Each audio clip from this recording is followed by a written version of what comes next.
Saturday story series. आज की कहानी ब्रेक द नेगेटिविटी चेन। कुछ लोग गार्बेज से भरे खुले ट्रक की तरह होते हैं जो जहां भी जाएं नेगेटिविटी और फ्रस्ट्रेशन उछालते चलते हैं।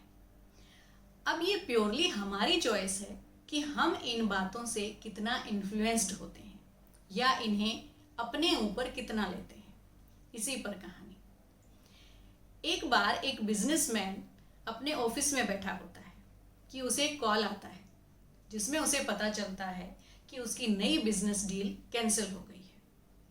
वो तुरंत अपने मैनेजर को बुलाता है और इस बात के लिए जिम्मेदार ठहराते हुए उसे डांट देता है। मैनेजर, जो अपना काम बहुत अच्छे तरीके से करता था और जिसे उसके काम के लिए अक्सर तारीफ भी मिलती थी, ये सुनकर हैरान और परेशान हो जाता है। वो तुरंत वहां से छुट्टी लेकर अपने घर जाता है और ऐसे ही अपनी वाइफ को गुस्से में कुछ बोल देता है। अब वाइफ को भी गुस्सा आता है। वाइफ पास में बैठे पढ़ाई कर रहे छोटे से बच्चे को जोर से एक चांटा मार देती है, ये कहकर कि तुम पढ़ाई लिखाई करते नहीं हो और तुम्हारी वजह से शिकायतें मुझ तक आती हैं। अब बच्चा रोने लगता है और अपनी कॉपी और पेंसिल वहीं फेंक कर बाहर चला जाता है। बाहर गेट के पास बैठे हुए एक कुत्ते को पत्थर मार देता है। अब कुत्ता, उसमें भी इमोशंस हैं। कुत्ते को भी गुस्सा आता है कि हर रोज तो मुझे खाना दिया जाता था, बड़ा लाड प्यार किया जाता था और आज उठा के पत्थर मार दिया। कुत्ता भी थोड़ी देर गुस्से में रहता है, उसके बाद वहां से गुजर रहे एक आदमी को काट लेता है। अब आदमी सोचता है कि ये अचानक से मेरे साथ क्या हुआ। वो अपनी किस्मत को भला बुरा कहते हुए वहां से चला जाता है और पास ही में जाकर एक क्लिनिक में अपना ट्रीटमेंट लेने के लिए अंदर जाता है। डॉक्टर बहुत अच्छा था। डॉक्टर ने बड़े अच्छे से उसका इलाज किया, लेकिन जैसे ही डॉक्टर ने पैसे मांगे, आदमी को गुस्सा आ जाता है।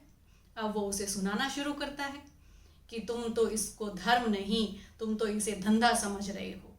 तुमने तो बिजनेस बना रखा है, पैसे लूटने का एक तरीका बना रखा है। इतने से इलाज के लिए कोई इतने पैसे लेता है। अब यहाँ पर नेगेटिविटी एक से दूसरे की तरफ पास हो रही है। वो आदमी इलाज के पैसे गुस्से में टेबल पर फेंक कर वहां से निकल जाता है। अब यहाँ डॉक्टर परेशान, डॉक्टर को बड़ा गुस्सा आता है। डॉक्टर तुरंत अपना क्लिनिक छोड़कर अपने घर की तरफ निकल जाता है। सामने मिलती है माँ।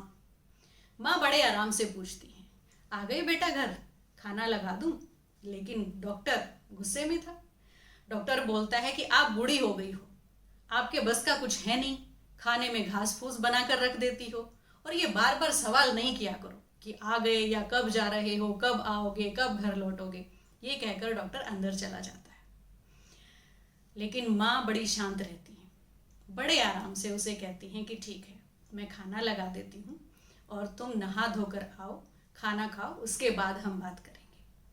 लेकिन डॉक्टर यहाँ भी गुस्से में कहता है कि आपको कुछ कोई ढंग से बनाना थोड़े ही आता है, वो तो जैसे तैसे मैं खा लेता हूँ। ये कहकर वो गुस्सा निकाल कर अंदर चला जाता है। माँ बिल्कुल शांत भाव से बैठी रहती है। जैसे ही डॉक्टर खाने की टेबल पर बैठता है, माँ उसके कंधे पर हाथ रखकर बड़े ही प्यार से पूछती है कि आज ऐसा क्या हुआ जो तुम इस तरह से बर्ताव कर रहे हो। और दूसरी बात जहाँ तक खाने के लिए है, तो बेटा देखो, मैं बूढ़ी हो गई हूँ, शायद मुझे उतना अच्छा खाना नहीं बनाना आता जितना तुम चाहते हो, लेकिन आज तक तुमने मुझसे कोई शिकायत भी नहीं की। पर कोई बात नहीं, तुम मुझे अब बता दो, या तो मैं सीख लूँगी या किसी को खाना बनाने के लिए रख लूँगी, लेकिन तुम्हें परेशान नहीं होना चाहिए। डॉक्टर ये सुनकर अपने बर्ताव पर थोड़ा शर्मिंदा होता है। वो माँ को सारी घटना बताता है और चुपचाप खाना खाने लगता है। साथ में अपने बर्ताव के लिए माफ़ी भी मांगता है, ये कहकर कि नहीं माँ, तुम मेरा बहुत ख्याल रखती हो। अब जैसे ही वो सारी घटना अपनी माँ के सामने रखता है, माँ बड़े प्यार से और बड़े शांत स्वभाव से उसको समझाती है। हम सभी की जिंदगी में बहुत सारी परेशानियां होती हैं। दिन भर हम तरह तरह के लोगों से मिलते हैं, लेकिन सामने वाले की परेशानी कितनी है उसको हम नहीं समझ सकते। तो हम उसकी परेशानी को बढ़ाने की बजाय कम करने की कोशिश करें और जो हमारी एनर्जी है उसे इस्तेमाल करने के लिए और बहुत सारे तरीके हैं ना, तो क्यों ना इसे वहां लगाया जाए।